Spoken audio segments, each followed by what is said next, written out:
Hej kámo, tohle to je můj životní styl, když se podíváš kolem mě, co vidíš, ten dům a v něm jsem žil, co začínal jsem svůj život, teď jsem po mě dozvídal, internet, životní zátrapný, říkáš si, ale každý nějak začal, kámo, těžký cesty jsou, jo, to by ses nepodhad, jedeme tady,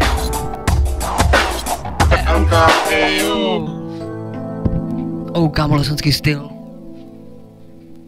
Každý nějak začal, kámo, tak pojď tady teďka s náma, kámo, tak nosit se a přijď mezi nás. Teďka právě nastal asi tvůj čas, lesenský styl. Kde jsi včera byl, jestli dneska chceš, tak přijď mezi nás, jestli ne, tak ti to prdele, kdo ti na to kámo skočí. Točí se ti v očí, tohle světa, pojebaný kam to kámo, tohle svět. Spolk jsem porci bez naděje, předávám ti mikrofon, tak teďka jeď ty.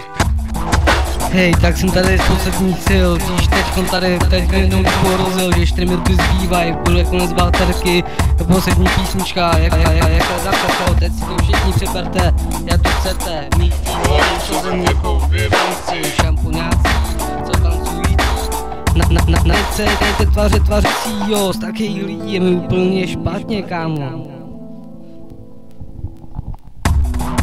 Tak ještě kámo, není konec, ještě nějaký konec, něco nakonec, co vám říct, lesná, není prdel tě stane. Dáváme to tady jak chcem.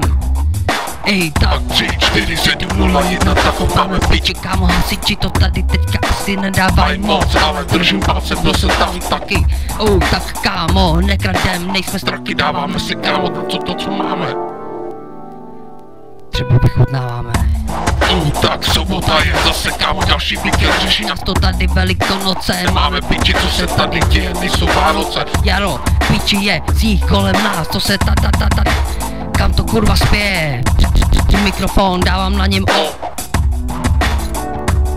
Kámo, to je pěkně v prdeli, protože to tady bliká, všechno na mě bliká, všechno na mě bliká.